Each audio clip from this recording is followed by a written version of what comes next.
ಉಪಚುನಾವಣೆಯಲ್ಲಿ ನಿರೀಕ್ಷೆಗೂ ಮೀರಿ ನಮಗೆ ಹಿನ್ನಡೆ ಆಗಿದೆ. ಬೆಂಗಳೂರಿನಲ್ಲಿ ಮಾಜಿ ಸಿಎಂ ಯಡಿಯೂರಪ್ಪ ಈಗ ಹೇಳಿಕೆಯನ್ನ ನೀಡಿದ್ದಾರೆ. ಏನು ಕೊರತೆ ಆಗಿದೆ ಅಂತ ಎಲ್ಲರೂ ಕುಳಿತು ಚರ್ಚೆಯನ್ನ ಮಾಡ್ತೇವೆ ಅಂದಿದ್ದಾರೆ ಮಾಜಿ ಸಿಎಂ ಯಡಿಯೂರಪ್ಪ. ಬೆಂಗಳೂರಲ್ಲಿ ಸ್ಟೇಟ್ಮೆಂಟ್ ಕೊಟ್ಟಿದ್ದಾರೆ. ಏನು ಕೊರತೆ ಆಗಿದೆ, ಯಾವುದರಿಂದ ಸೋಲಾಯಿತು, ಯಾಕೆ ಸೋಲಾಯಿತು, ಜೊತೆಗೆ ಇನ್ನು ಮುಂದೆ ಈ ರೀತಿ ಆಗದಂತೆ ಎಚ್ಚರಿಕೆಯನ್ನ ಕೂಡ ವಹಿಸ್ತೇವೆ ಅಂದಿದ್ದಾರೆ. ಈ ಸೋಲಿಗೆ ಬಿಎಸ್ವೈ ವಿಜೇಂದ್ರ ಕಾರಣ ಅನ್ನೋ ಪ್ರಶ್ನೆ ಬರಲ್ಲ.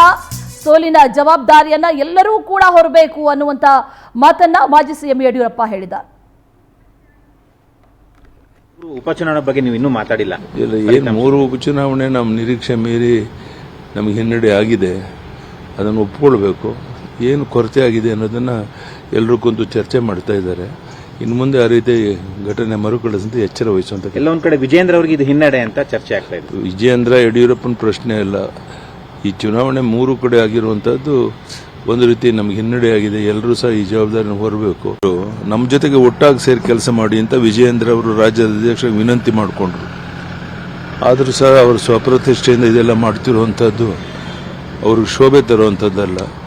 ಈಗಲಾದರೂ ಅವರು ಜಾಗೃತರಾಗಿ ಬಂದು ಎಲ್ಲರೂ ಒಟ್ಟಾಗಿ ಸೇರಿ ಪಕ್ಷವನ್ನು ಬಲಪಡಿಸೋದಕ್ಕೆ ಅವರೆಲ್ಲರೂ ಸಹಕಾರ ಕೊಡಬೇಕು ಅಂತ ನಾವು ವಿನಂತಿ. ಬರಲ್ಲ ಅಂತಿದ್ದಾರೆ ಸರ್ ಅವರು.